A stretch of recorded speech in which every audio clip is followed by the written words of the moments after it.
Hey there, friends. So Ren has a ton of new music out that I haven't reacted to. So I finally finished Vincent's Tale. He's got a bunch of new stuff out with Chris Webby that I'm going to now be slowly catching up on.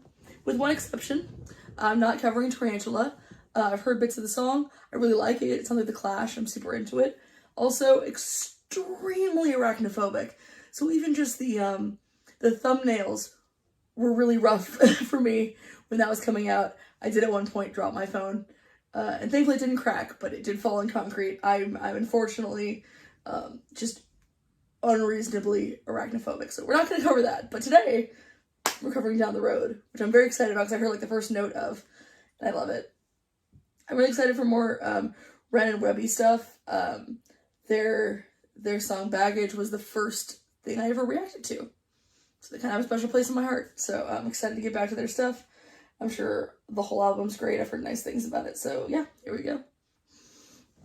I don't think this is on purpose, but it's kind of fun that like the last time we saw them together, I think, was Baggage, and the first image of this video is a suitcase. I took my possessions down the road. All that I own. Down the road. You just kind of want to melt when you hear that voice. Just it sounds so good. Here it almost has with the background voices, it has almost kind of like a bluesy gospel vibe, which is really cool. Where are you going, bud? With all your possessions. Set out at nighttime. Down the road. Down the road. Down the road. And with God is my witness. Down the road. There's to the man. That sounds so good.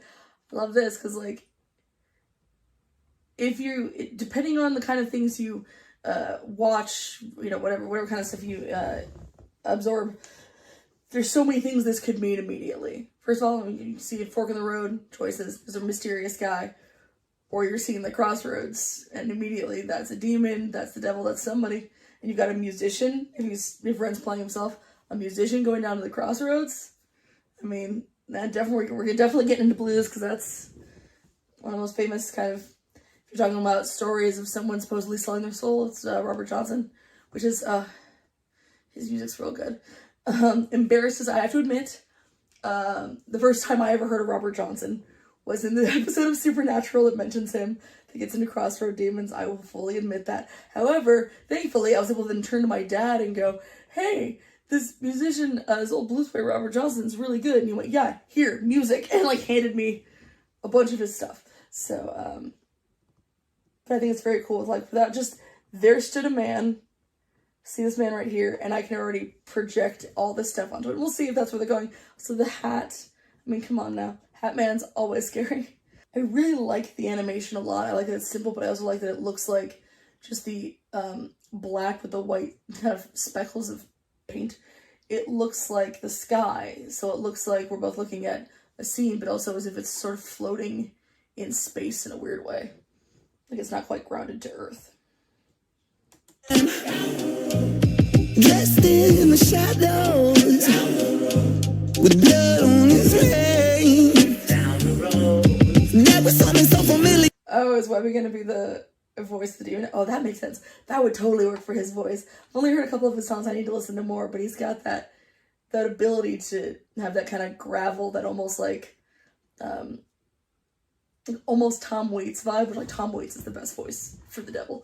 With the hat and the horns, I just immediately go to the movie Dogma, where Jason Lee wears a hat in that movie quite a bit. He plays a demon. Great movie. If you haven't seen it, it's fantastic.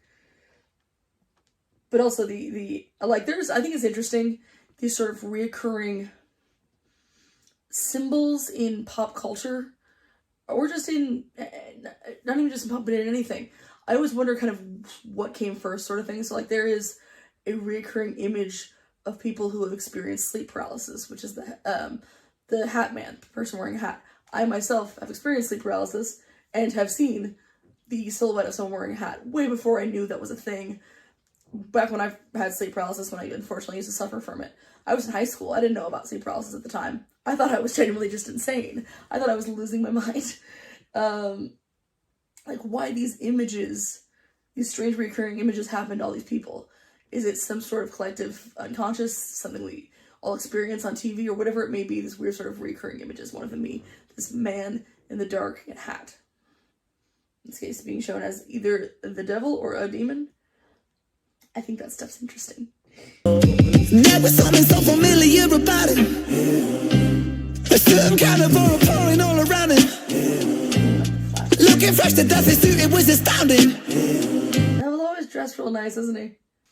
It's funny, when people think about, like, songs about the devil, a lot of them will think of Devil Went Down to Georgia. I always think of, it's not a ska band. What are they? Like, kind of like, remember for 5 seconds when, like, swing kind of became cool? It was like a swing kind of sounding band called, it was like Big Rude Jake. It was at dinner with the devil, all about sitting there at dinner with the devil and your mom thinks he's very sweet and very polite because the devil always knows how to look and what to say and how to compliment people and all these different things to seem very lovely and polite. Just always fascinated by that sort of dichotomy. Pouring all around it. Looking fresh to death, his suit, it was astounding. I caught his eye and then I felt like I was drowning.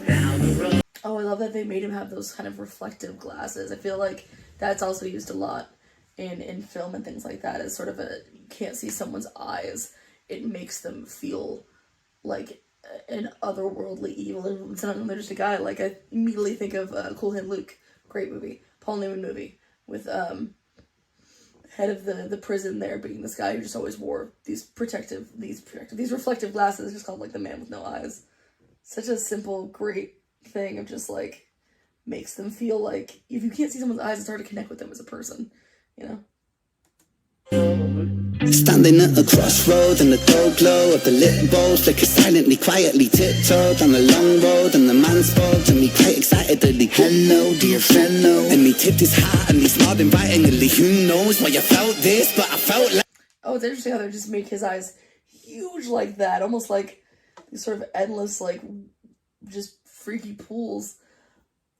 Whether that's to make him look empty, like he's already sold his soul, or the way the devil can just kind of look into him like that. These sharp teeth and those glasses and the hat just makes me immediately think of, if anyone ever, unfortunately, watched Sandman or read Sandman, the Corinthian, the demon that represents all nightmares. His eyes are in fact little mouths. Hello, dear fellow. And he tipped his hat and he smiled invitingly. Who knows why you felt this, but I felt like someone lit a fire in me. And I felt my stomach churning, I turned and I tried to find the word inconcerned, and the feeling disconcerting. It's strange, but I felt this weird yearning, a craving for something that was urging me over. And then to start conversing, I reached out my hand, he shook it during. He leaned in and said something disturbing. You gotta watch when you shake. It's interesting. I wonder if that's meant to show his the desire to get what he wants versus his nerves, or if that's meant to be like almost a mini battle for his soul inside him of this like desire to move forward, and also this like ingrained, if we're gonna play the game of I'm agnostic, if we're gonna play the game of souls and gods and devils, of something inside you that would make you want to protect your soul. And then they start conversing. I reached out my hand, he shook it during. He leaned in and said something disturbing. All I gotta know is your desires. Is it fame or fortune you aspire? To get about this life that you've been living. Follow me, I'll walk you through the fire. I got every type of flavoring. You should see the budget of the catering. I don't wanna come off as a salesman, but I got the taste that you've been savoring. His voice works so well with this. It's great. I'll walk through the fires and like, yeah, there's fire, but hey, you're next to me. It's all good. You just like, if you talk and we make a deal here, you're gonna be fine. Because you're gonna be walking with me, don't worry about it. Let your pain go, let the flames grow. I'll read every thought that's on your mind. Cause I know you got a name, so why don't you just write it on this line? Here I got a pen and every... Gotta be careful with names. That's in so many different things. You gotta be careful with demons, with the fae. You always gotta protect your name. I love that, making his hand so much more detailed in this shot than little, like, looks like he's drawn in chalk Ren down there. Just so small. Animation here is very cool. Know you got a name, so why don't you just write it on this line? Here I got a pen and everything. Who needs a wedding ring? I offer the divine. I don't think you fully understand, but I promise that you will in time, so just make a choice. So I stood frozen at the crossroads of time, took hold of his paper and I leaned down to sign.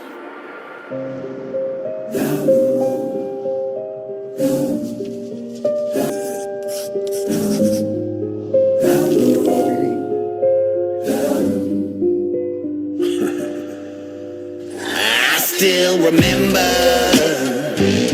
back where I was from. That looks really cool. Oh, his voice. I like that they don't show him as different. They show him still as this kind of monstrous looking creature, whether that's to make it so we as the audience see it, recognize it, or just to be like, even when he was an angel, he still had that kind of darkness in him. It just hadn't quite been noticed yet. Back where I was from, see, I was the favorite, the morning sun. See, Wasn't he like the cool? He was the what was the legend? I haven't read the Bible. He was the choir director, wasn't he? Something like that. I had ideas, but they said they're too grand, so they casted me out without reason or doubt. Now there's blood on my hands. He makes it all sound so innocent. I just had ideas, and they were so mean to me. There's blood on my hands. See, I've been that one with the silver tongue. Yeah, they say I'm falling, but never run. Following the calling. I've been all in with the barrel of a loaded gun aimed at the masses, at their masses. Yeah, the darkness gon' get you. You can say a prayer if it helps you. That cross won't protect you. Love that. The masses at their masses. Oh man, that shadow suddenly growing the horns, which is cool, because like, is that meant to be him as he slowly transforms into a demon? Is it meant to be that's what he makes others into? And he just kind of lets the darkness rise up inside of them and causes these like, it looks so cool. I love it. Helps you, that cross won't protect you from the light, bringing lost angel. Shit, I only came to entertain you, but since we made ourselves a deal, you gon' be my fucking puppet till it breaks you. I'ma change. I love that. I like him to entertain you is also kind of funny, because it's like, yeah, he was there, he made a deal, but like, you brought your stuff there, you have to summon him. It's like, you called for him. He showed up like, yeah, sure, fuck it. It's like, oh, you actually want to sell your soul? Alright. Now dance. I love that so much. Ourselves a deal, you gon' be my fucking puppet till it breaks you. I'ma chain you to the ground, I'll enslave you, look around. Ain't nobody coming here to save you. I'ma take you way down. Cause yeah, I know I've been around, but still I got some shit to prove. And I don't really give a fuck how it's gotta happen, but just know that you gotta fucking. I love that the stalactites and the stalagmites mimicking the look of his smile there. Like, it's like almost like Ren's being eaten. So cool. Shit to prove, and I don't really give a fuck how it's gotta happen, but just know that you gotta fucking deal with the devil written. So shut up and listen to play me some blues, and just know the choice that you made today will be the last thing that you ever choose.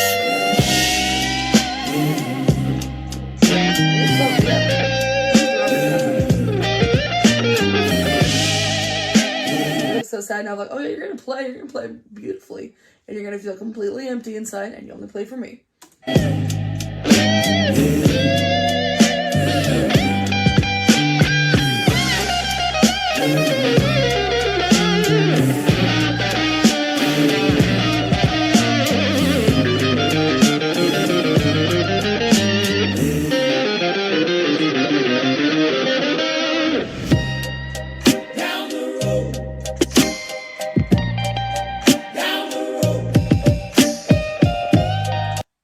Purposeful, but now walking away with the guitar, the way he's drawn out, it almost looks more like and I don't know if this is on purpose, but like the joints in his elbow stuff look almost more like he's a robot, like he's like an automaton, just sort of like moving, not of his own accord.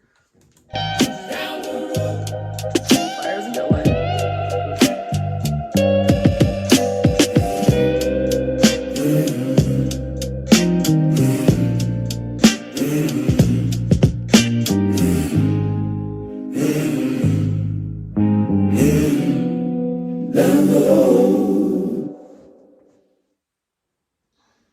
See, the problem is that's the first song I've heard on the album, and I don't know how they beat that one. I just love those growly voices. I can't really listen to that on headphones. So good. So there we go. That was Down the Road. That was awesome. What is it about, like, because I could give a fuck for, not this is a biblical story, but it's, you know, based off of, I guess, more like American Gothic kind of stuff. I don't know. Southern Gothic. But what is it about those stories of people selling their souls or whatever they're willing to do for whatever it is they really want that are just fascinating to watch? They just are fascinating to hear about. Even if you don't believe it's something that's possible, it's still interesting. So there we go. That's my little down the road reaction. I know I paused a lot, so it goes. But I really, really, really like the animation on that one. And I love the way that it sounded. We'll see if the next one beats it. As I listen to all of them but Tarantula. Sorry. Well, I'll listen to Tarantula. I'm just not going to watch Tarantula. Sorry. No. Oh, God, it was up close. Oh, even thinking about it makes me cry. Alright. See you next time, guys. Bye, everybody.